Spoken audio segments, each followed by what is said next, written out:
I want to talk a little bit today about when treatment becomes trauma, so specifically the PTSD, symptom severity, and perceptions of mental health following insular behavior modification programming. This is still a subset of the troubled teen industry overall. It's just a little more specified down. So when we talk about these types of programs, what we are talking about.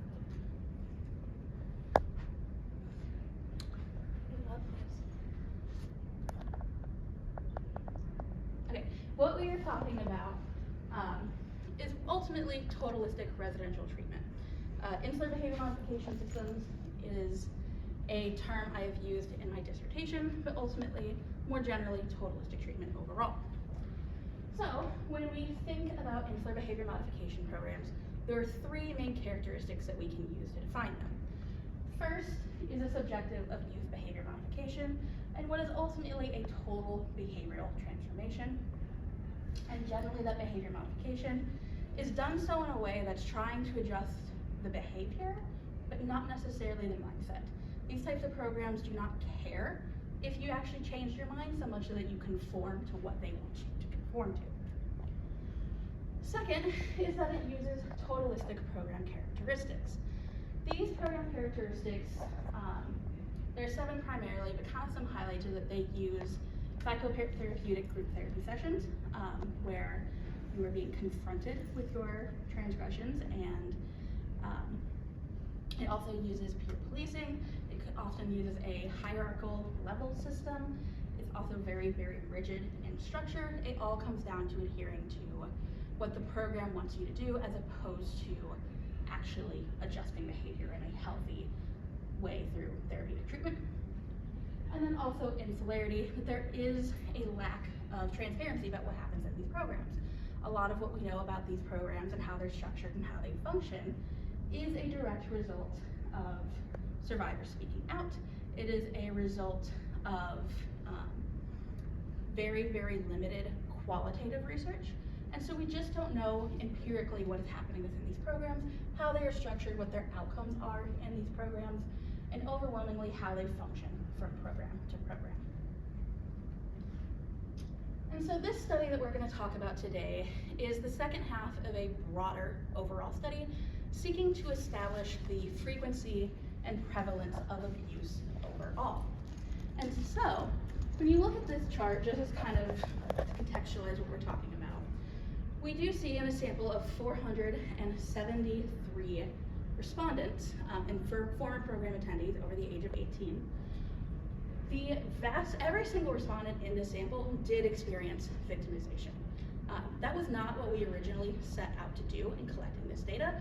We were going with the assumption that, some of these programs might function appropriately. Some of these programs, depending on the catch-all status, some of them could have had good experiences. Ultimately, this is in fact a sample of victims, showcasing how potentially unlikely that is. We can see that in terms of physical abuse, our lowest experience rate of abuse, 76% or nearly 77% of respondents did experience physical abuse at least once during their time within the program, with over 98-99% of respondents experiencing forms of psychological abuse and isolation. And further, in this red chart here, these are also the individuals that experience this more than once. And so rather being an isolated incident, they are frequently experiencing physical abuse, physical neglect, psychological abuse, or things like sexual abuse. Where this brings us to today is still using that same self-report survey data collected from March of 2024 to August of 2024, our sample of 473 respondents. I wanted to look at what the effects this abuse actually has on an individual. We know that abuse is in many ways trauma. And so, to see what the effects these programs actually had on the individuals enrolled and attending these institutions, I wanted to examine first if individuals experience mental health outcomes, what differences in mental health outcomes occur based on an individual's marginalized identity. So things like their gender identity, their sexual orientation, if they have any disabilities, as well as their race overall, and if there are differences in these mental health outcomes according to the type of abuse they actually experienced. Finally, I'm left with a question that asks if there are differences in the self-reported mental health outcomes that respondents actually perceive their mental health to be, not just the clinical way, but do you think you have poor mental health? Do you think you have good mental health? And how they actually approach that.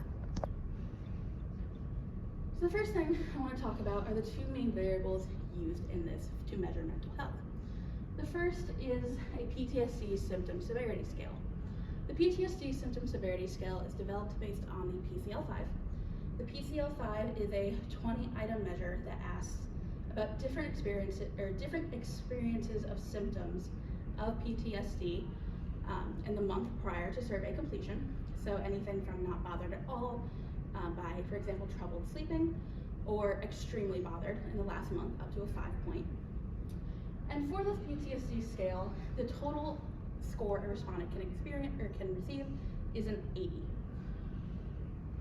For an individual to be considered to have PTSD, they have to hit about 31 to 33. We are doing research, we're not making any sort of diagnostic claim, but that is usually the threshold used by doctors. Within this sample and addressing RQ1, it is very clear that respondents do experience negative mental health outcomes as a result of victimization in this scenario, given that every single respondent reported at least one symptom of PTSD, and more importantly, the vast majority of this group met or exceeded this threshold. Over 83% of respondents met the threshold for PTSD, and our overall mean score among respondents was 48.46.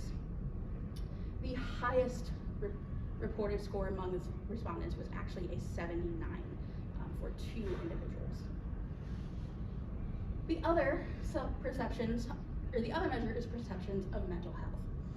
In this, individuals simply asked, how do you see your own mental health as a result of going to the program? And they could range from excellent to very poor. There was more of a spread here, but overall the answers were neutral to very, very poor, with poor mental health being reported the most frequently among respondents. So then, looking ahead to our research questions 2, 3, and 4, I want to first conduct 2 ordinary linear regressions based off of the marginalized identity measures.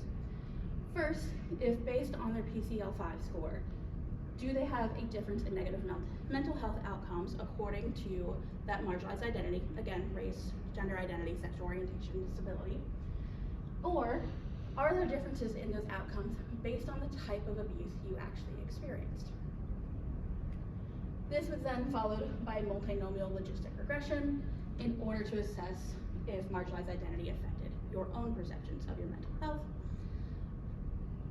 So first, I want to talk about the actual demographics of this sample.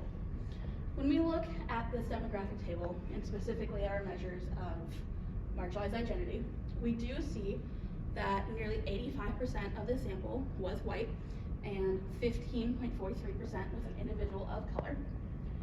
We do see that among gender identity, the vast majority of respondents were female, nearly 72%, followed by gender minorities at 14.8%. So these are any individual that identified as gender fluid, non-binary, transgender, for example. And then also we had 13.53% males in our sample. We also see there is an overrepresentation of LGBTQ respondents here, that nearly 55% of the sample did have an LGBTQ orientation, compared to, I believe, is about 10% for the baseline population.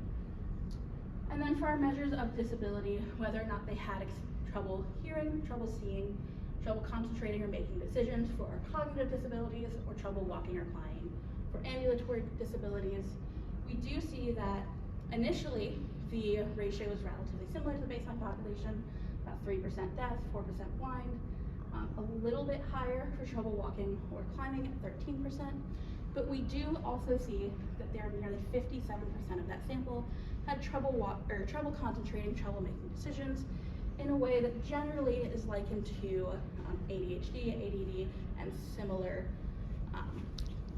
cognitive difficulties. I also was able to create a baseline understanding of program histories. We don't have a lot of these demographics at this point in time, but we are able to establish that about 60% of the sample attended some sort of specialty residential treatment, so things like therapeutic boarding schools, religious boarding schools, or basic specialty residential treatment institutions, or that they attended both that institution and a wilderness therapy. Wilderness therapy is not isolated in this sample because only one individual only attended wilderness therapy. There generally is that pathway that exists there. But on average, respondents reported attending 2 of those programs and spent on average about 22 months in those programs. Returning then to our research questions, and specifically research question 2, I first wanted to look at whether or not marginalized identity had an association with your experiences of negative mental health outcomes.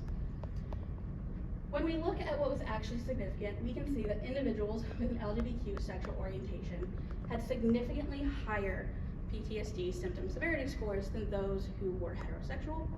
And we also see that among those with cognitive and ambulatory disabilities, both of these individuals also had significantly higher scores than those who did not have these disabilities.